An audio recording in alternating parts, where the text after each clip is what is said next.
따라하시겠습니다. 복음을 다시 알려주세요. 오늘날 무서운 질병 중에 하나가 바로 치매입니다. 치매. 최근 한국인 10대 사망 원인 중에 9위가 치매로 밝혀졌는데요. 나쁜 단백질이 뇌에 쌓여서 뇌가 쪼그라드는 상태가 치매이죠. 치매를 전문적인 용어로 알츠하이머병, 혈관성 치매라 부릅니다. 보통 치매는 70대의 연령대가 전체의 5% 이하이지만 이 80대가 넘게 되어지면 이 30%가량으로 급속히 높아집니다. 그런데 최근 들어서 좀 심각해지는 것은 보통 치매라고 하면은 연로하신 어르신들에게만 해당된다 생각했는데요. 최근에는 40대 그리고 50대 젊은 층의 치매 환자가 늘어나고 있는 추세입니다. 우리 성도들 중에서도 연로하신 부모님이 치매에 걸려서 참 안타까움을 갖는 가족들이 있으리라 생각되는데요. 밖에 나갔다가 집을 찾지 못해 헤매는 이 부모님 때문에 애를 먹는 경우도 있고, 이 부모님이 가스불을 켜놓고서는 그를 잊어버리고 자칫 화재로 번질 뻔하는 아찔한 그런 상황을 겪을 때도 있고, 더 심할 때는 가족을 몰라보는, 그리고 자기의 이름도 자신의 나이도 그리고 집으로 오는 길도 잃어버리고, 그리고 과거의 모든 기억을 잃어버리는 그런 안타까운 일을 가족들이 겪을 때가 있습니다. 자, 그런데 여러분, 이처럼 이 치매 현상이 단지 육체적인 병으로만 있는 것이 아니라 영적으로도 있다라는 것을 여러분 아십니까? 다시 말해서 영적 치매라는 게 있습니다. 치매에 걸리게 되면 가족도 못 알아보고 심지어 자기 이름도 자기의 나이도 집 주소도 잃어버리는 것처럼 영적 치매에 걸리면 하나님도 못 알아보고 자신이 하나님의 자녀인지도 모르고 더 나아가서 천국에 가는 길도 잃어버리게 된다는 겁니다. 이게 바로 영적 치매의 무서움입니다. 중세 시대 교회가 이와 같은 집단적인 영적 치매를 앓았습니다. 약 1000여 년 동안 그랬습니다.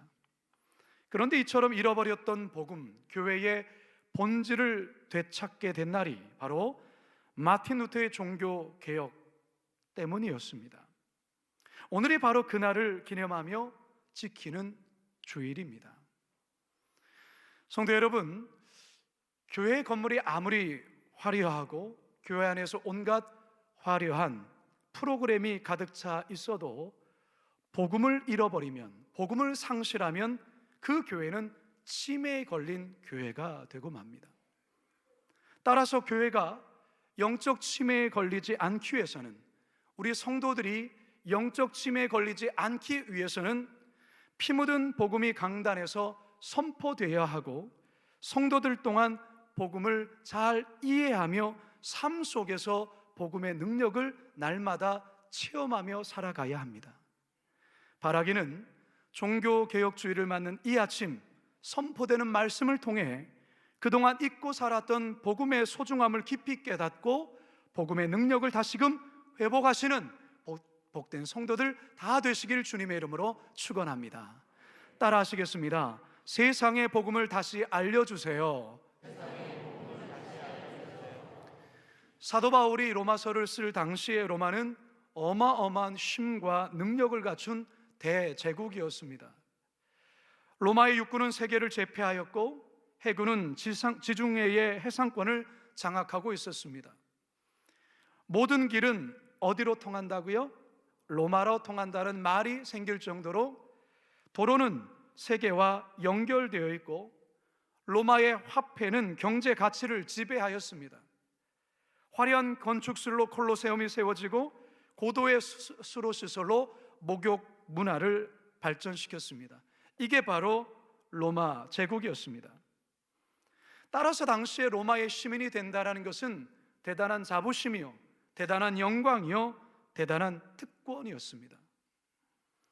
이처럼 대단한 이 로마, 이방인들은 막대한 돈을 내고서라도 로마의 시민권을 취득하기를 원하였는데요, 이처럼 대단한 제국 로마, 세계를 제패한 제국 로마였지만 그 사회 속을 들여다보면 말로 다 할 수 없는 죄악으로 병들어 갔습니다.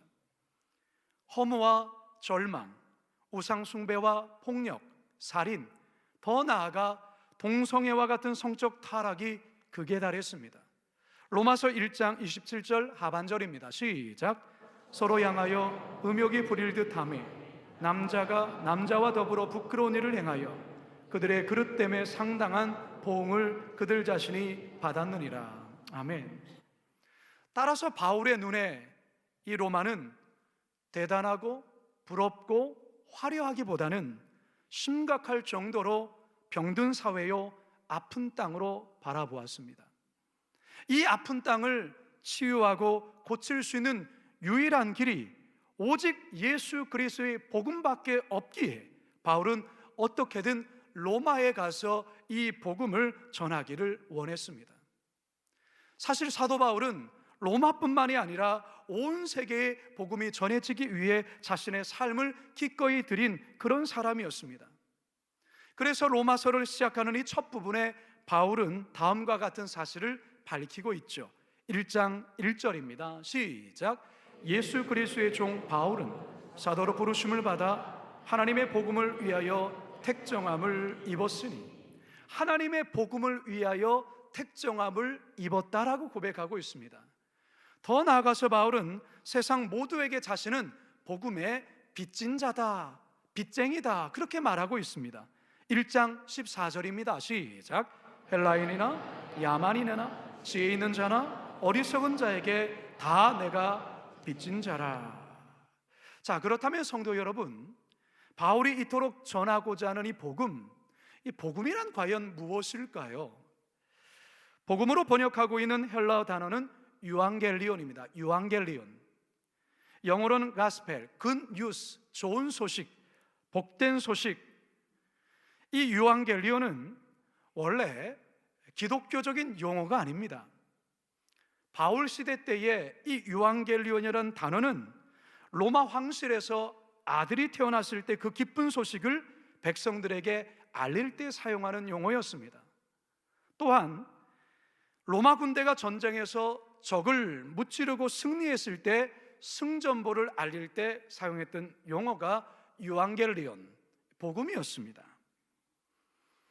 하지만 이 바울이 정치적인 용어인 이 유앙겔리온을 예수 그리스도로 인한 구원의 기쁜 소식으로 바꾸어 사용하고 있는 것입니다.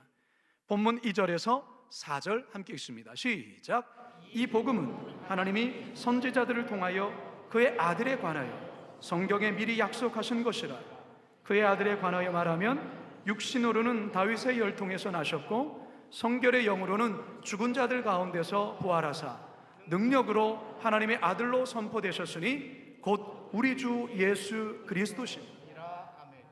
이전의 기쁜 소식은 로마의 왕자가 태어났을 때, 그리고 로마가 적군들을 이겨서 승리하였을 때 그 소식이 기쁜 소식이었단다면, 사도 바울은 그것이 기쁜 소식이 아니라 예수 그리스도께서 이 땅에 오셔서 우리를 위하여 대신 십자가의 죽으심으로 구원의 길이 열렸다라는 이 소식이 진정한 기쁜 소식이라 이야기하는 것입니다. 사랑하는 성도 여러분, 지금 우리가 사는 세상에서의 가장 기쁘고 복된 소식은 과연 무엇일까요? 지금 우리나라는 코로나 사태로 국가적 위상이 오히려 더 높아졌습니다. 수많은 나라들이 우리나라 방역에 엄지손가락을 치켜세우고 있죠. 방탄소년단이라는 아이돌 그룹의 이 가수의 인기는 세계가 열광합니다. 손흥민, 류현진 선수는 이미 세계적인 월드스타가, 스포츠 월드스타가 되었죠.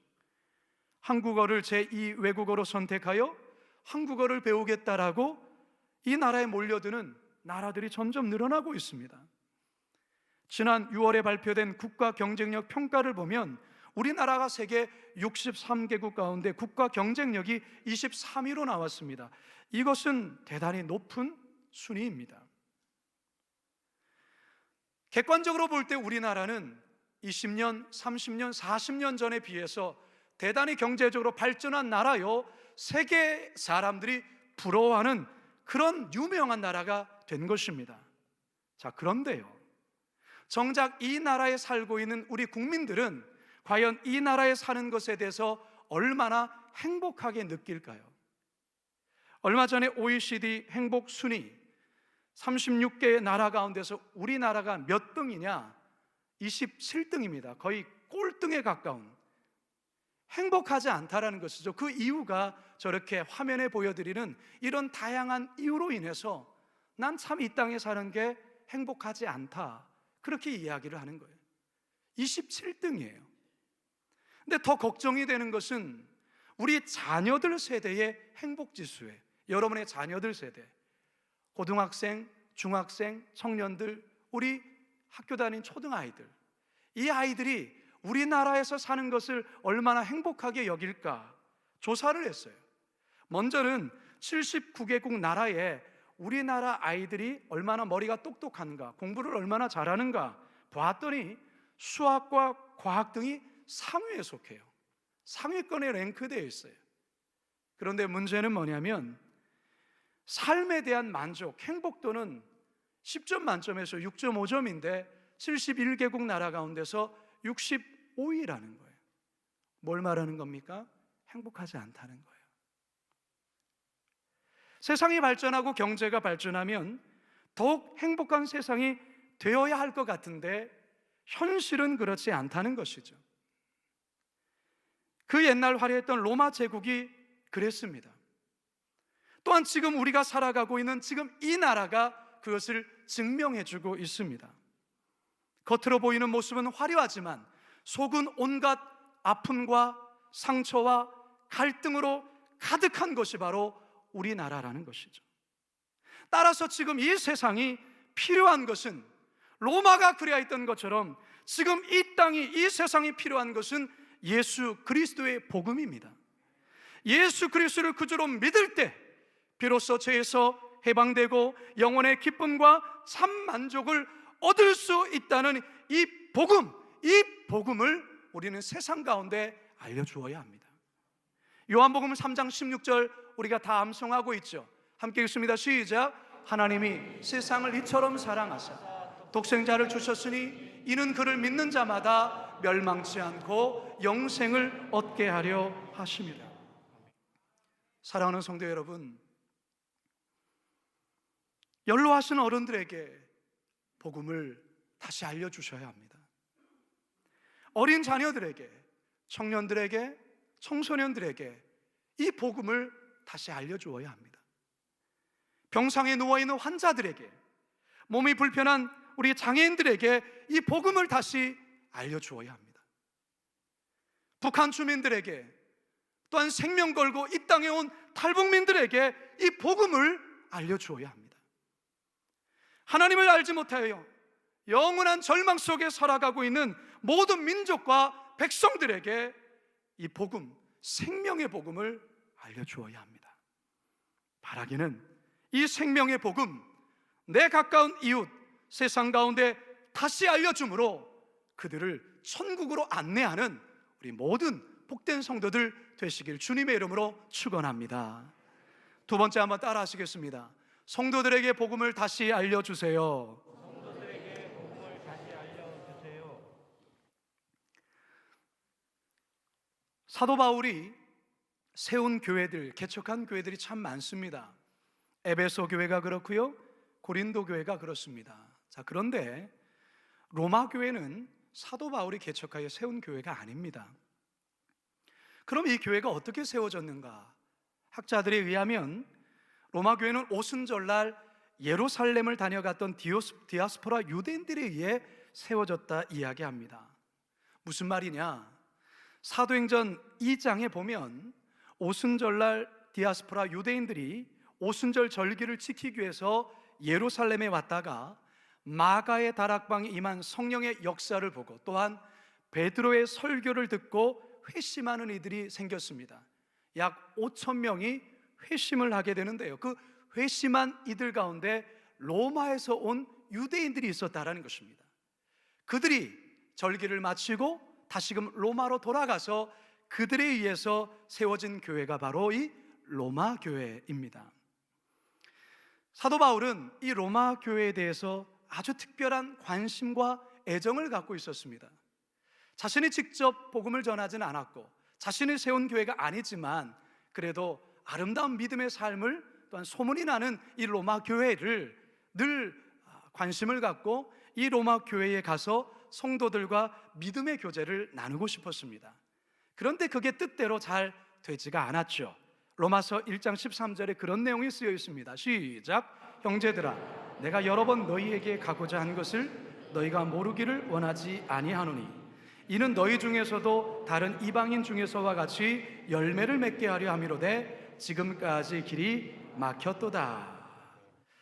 자, 그런데 바울이 로마 교회 성도들을 만나서 믿음의 교제를 하고 싶었던 이유도 있지만 이들을 꼭 만나서 이들과 하고 싶었던 것이 하나가 있었습니다.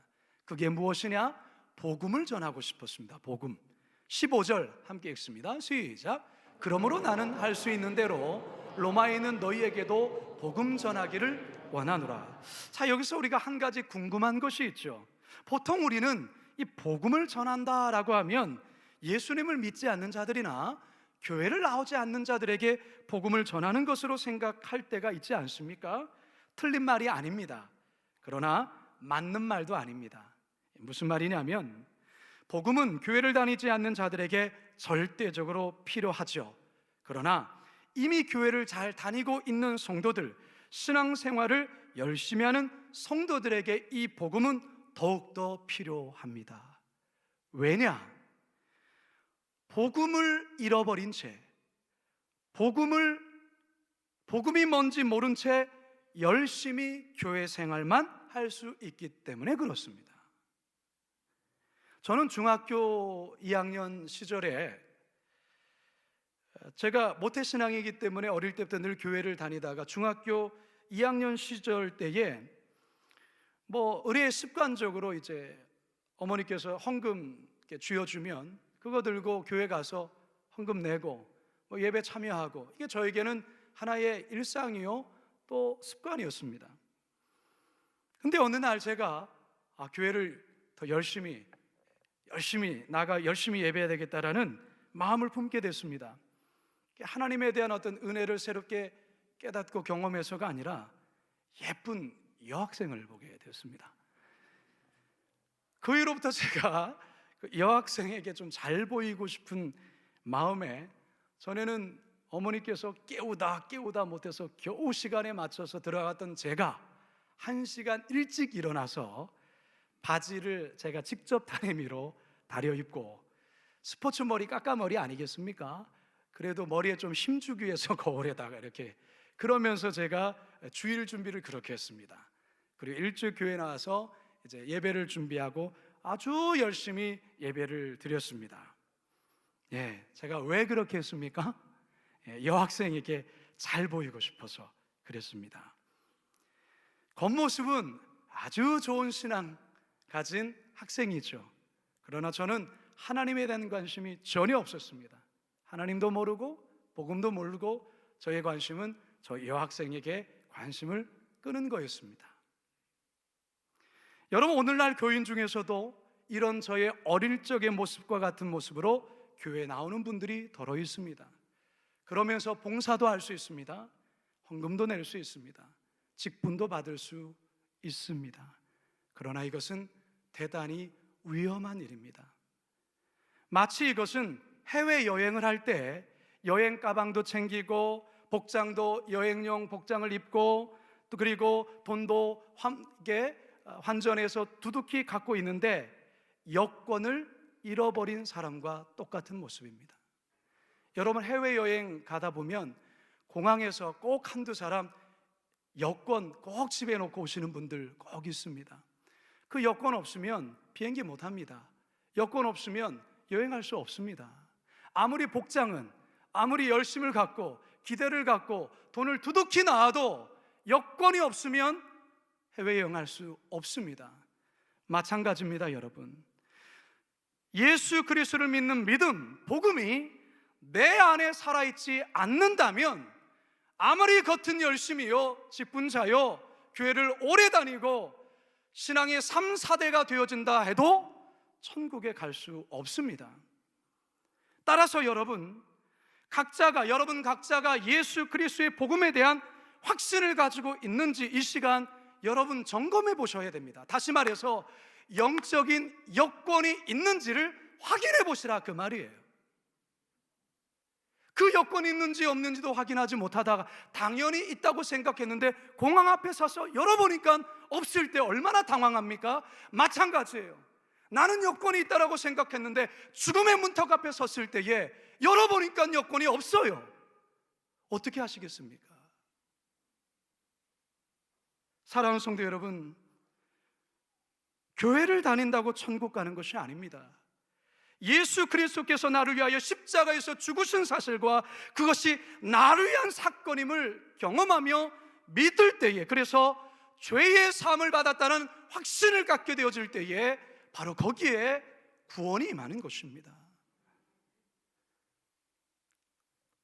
사랑하는 성도 여러분, 우리들은요 5분 후에 있을 일이 어떤 일이 일어날 줄이는 아무도 모릅니다. 지난번 제가 영상으로 다리 무너졌던, 지난 태풍 때 무너졌던 그 영상 보여드렸잖아요. 태풍 때문에 다리가 흔들흔들거리는데 차를 타고 오는 이분은 잘 모르는 거죠. 건너난 사람이 위험합니다, 오지 마세요, 막 이상해서 뒤로 후진을 했어요. 그 순간 다리가 무너졌어요. 우리는 10분 후에 있을 일을 몰라요. 지금 우리 멀쩡히 이 자리에 있지만 내일 세상을 떠날 사람들도 있을 수 있어요. 오늘 건강했던 사람 내일 건강하지 않을 수 있고요, 오늘 멀쩡했던 사람 내일 이 세상을 떠날 수도 있습니다. 자, 그렇다면 여러분께 중요한 질문을 하나 드리고자 합니다. 이거는 누가 대신 대답해 주는 것이 아니라 여러분이 대답하셔야 됩니다. 사랑하는 성도 여러분, 만일에 오늘 밤 여러분이 이 세상을 떠난다면 여러분은 천국에 들어갈 확신이 있습니까? 그러면 다시 한번 여러분께 질문하겠습니다. 여러분들이 천국 문 앞에 섰는데 하나님께서 여러분들에게 이렇게 질문합니다. 내가 너를 이 천국에 들어오게 할 이유가 무엇이냐라고 한다면 여러분 뭐라 대답하시겠습니까? 아유, 하나님, 제가 3대째 교회를 다녀요. 우리 할아버지 목사님이셨어요. 저 교회 생활 50년째예요. 50년.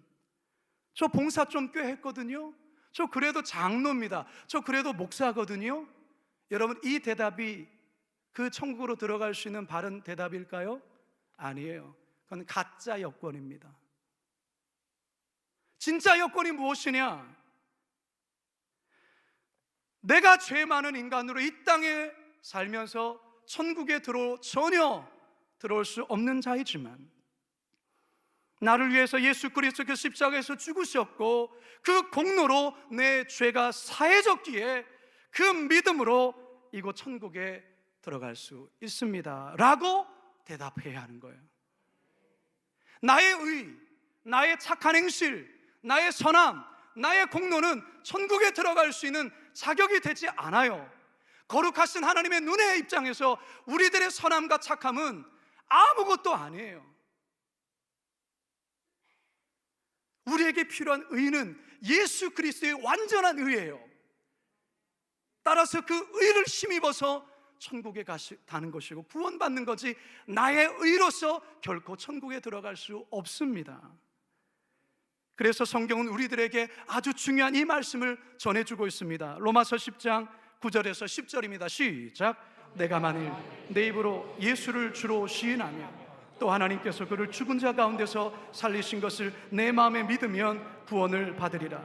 사람이 마음으로 믿어 의에 이르고 입으로 신하여 구원에 이르느니라. 할렐루야. 여러분, 이 시간 여러분 각자가 내 안에 예수 그리스도의 복음이 확실히 새겨져 있는지 다시 한번 확인하시고 이 복음의 여건 잘 간직하시고 언젠간 주님께서 이제 오라라고 하실 때 두 손 높이 들고 천국 들어가시는 우리 성도들 다 되시길 주님의 이름으로 축원합니다. 마지막 세 번째 따라하겠습니다. 가족들에게 복음을 다시 알려주세요. 사람은 뭔가 좋은 것을 발견하거나 혹은 감동받는 일이 생기면 누군가에게 꼭 전해주고 싶은 그런 충동이 일어납니다. 어느 아름다운 뷰가 있는 카페를 갔어요. 식당을 갔어요. 다음에 꼭 내 아내랑 내 남편이랑 내 자녀들 부모님하고 다시 한번 꼭 와야 되겠다, 이런 마음 있습니까? 없습니까? 그렇죠? 당연히 그런 마음이 있어야죠. 좋은 곳에 왔으니까 내 사랑하는 가족들 함께 이곳에 왔으면 좋겠다, 이거는 가장 정상적인 반응이겠죠. 사도 바울 마음에도 이와 같은 마음이 있었습니다. 복음이 너무 귀하기 때문에, 이 복음은 우리들의 율법을 그 어려운 그 600개 이상의 조항을 지켜서 구원을 받는 것이 아니라 예수 그리스도의 그 십자가의 피공로에 의해서 천국에 간다는 이 놀라운 이 복음을 사도 바울이 알았기에 이 귀한 복음을 어떻게든 전하고 싶었던 것입니다.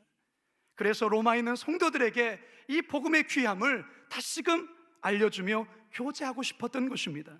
1장 7절 같이 한번 읽습니다. 시작. 로마에서 하나님의 사랑하심을 받고 성도로 부르심을 받은 모든 자에게 하나님 우리 아버지와 주 예수 그리스도로부터 은혜와 평강이 있기를 원하노라.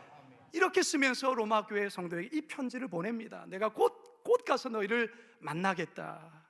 자, 그런데 바울의 마음에는 결코 멈추지 않은 고통이 있었습니다. 그것은 뭐냐면, 로마인들은 이방인이잖아요. 유대인들의 입장에서는 이방인조차도 복음을 듣고 예수 그리스도를 믿어서 구원의 자리로 돌아오는데, 왜 하나님의 택함을 받은 선민인 내 동족, 내 민족, 내 혈육, 내 친족들은 왜 예수님을 거부하는가? 왜 예수님을 믿지 않은가? 여기에 대한 슬픔이 바울의 마음속에는 항상 있었습니다.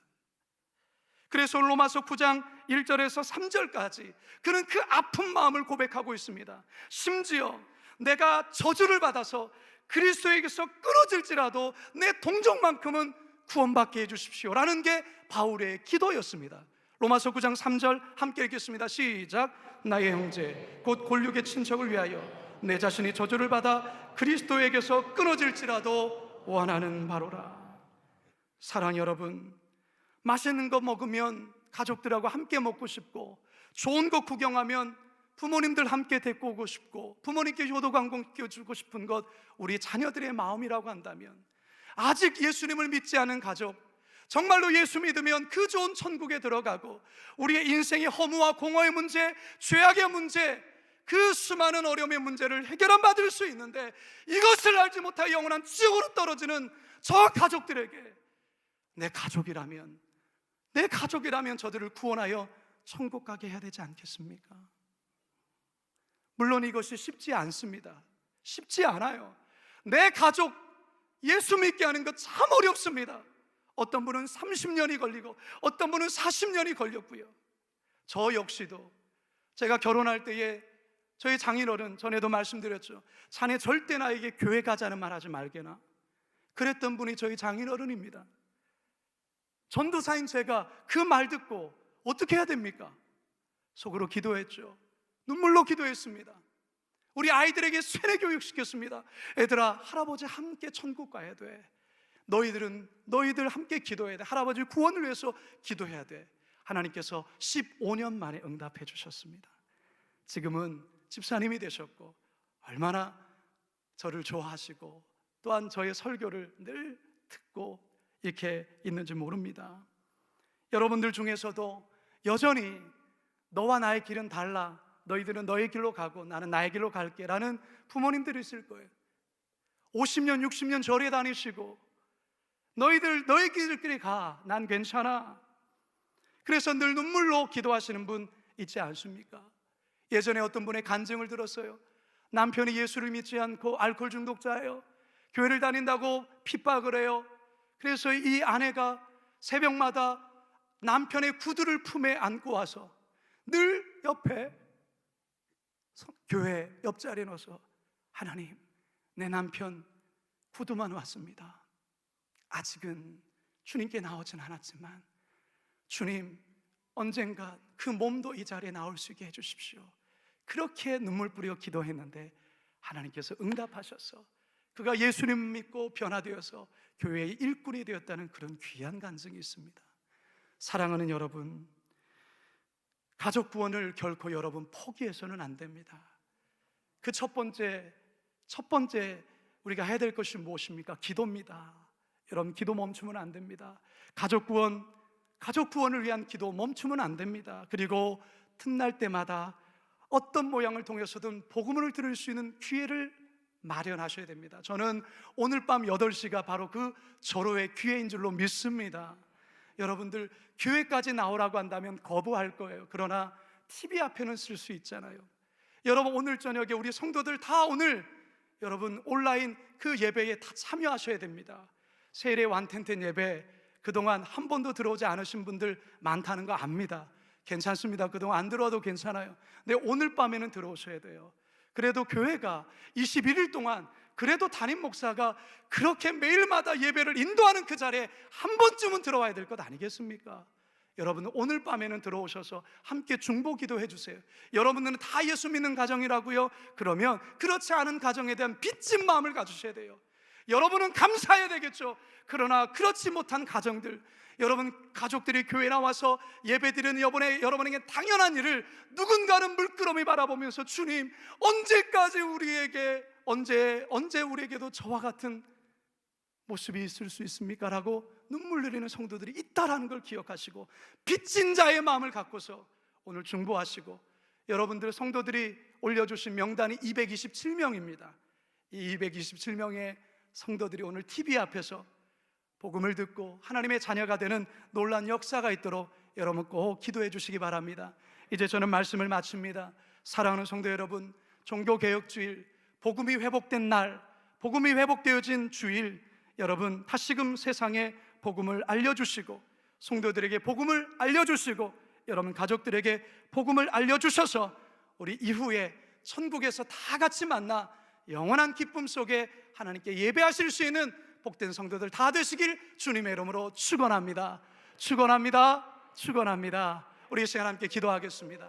이 시간 함께 기도할 때, 하나님, 오늘 이 복음이 오늘 강대상을 통해서 전해졌습니다. 다 지금 주님 내 안에 복음이 살아있는지 확인하게 하여 주시고, 주님이 복음의 여권 하나님 결코 잊어버리지 않게 하여 주시고, 예수님께서 나를 위하여 피 흘려 죽으시고 내가 그 피공로로 말미암아 구원받았고 그래서 나는 하나님 나라 갈 수 있다는 이 확신이 결코 흐리지 않게 하여 주시옵소서. 더불어서 오늘 밤 8시에 있게 되어질 온 가족 온라인 가족 전도 축제 가운데 227명의 성도들이 다 하나님의 자녀되는 역사를 이루어 주옵소서. 주여 한번 부르짖고 함께 기도합니다. 주여, 살아계신 아버지 하나님 감사합니다. 하나님 아버지, 이 시간 기도하는 것은 하나님 아버지 오늘 귀한 복음이 아버지 하나님 아버지 선포되었습니다. 하나님 아버지, 이 복음이 하나님 우리에게 너무나도 소중하고 생명 같은 귀한 복음인 줄 압니다. 혹시나 하나님 아버지 열심히 교회는 다니지만 아버지 하나님 봉사는 하지만 아버지 복음을 혹시나 잃어버리지는 않았습니까? 혹시 복음을 잊어버리는 침에 아버지 완대로 살고 있지는 않습니까? 하나님 아버지 기도합니다. 다시금 이 복음이 내 안에 새겨지게 하여 주시옵시고, 아버지 하나님 이 밤에 특별히 아버지 하나님을 알지 못하는 불신자 가족들 예수 그리스도를 믿고 하나님의 자녀가 되는 놀라운 구원의 역사를 이루어 주시옵소서. 사랑의 하나님, 정말 고맙습니다. 복음을 알려주셔서 감사합니다. 복음을 듣게 해주셔서 감사합니다. 다시금 복음의 소중함을 깨닫게 해주셔서 감사합니다. 이 땅의 모든 것은 다 썩어 없어지며 일시적인 것이지만 영원히 변치 않은 이 복음을, 예수 그리스도의 복음을 우리들에게 주셔서 감사드립니다. 이 복음으로 하나님 나라 들어가게 되는 줄로 압니다. 주님, 이 복음을 나만 간직하고 나만 천국 가지 않게 하여 주옵소서. 아직도 불신 가족 때문에 눈물 흘리는 우리 성도들이 있습니다. 주님, 저들의 눈물을 꼭 기억하여 주셔서 오늘 밤 복음이 전해질 때 복음을 듣고 복음을 받아들이며 하나님의 자녀되는 놀라운 구원의 역사 허락하여 주시옵소서. 감사드리며 예수님의 이름으로 기도드리옵나이다. 아멘.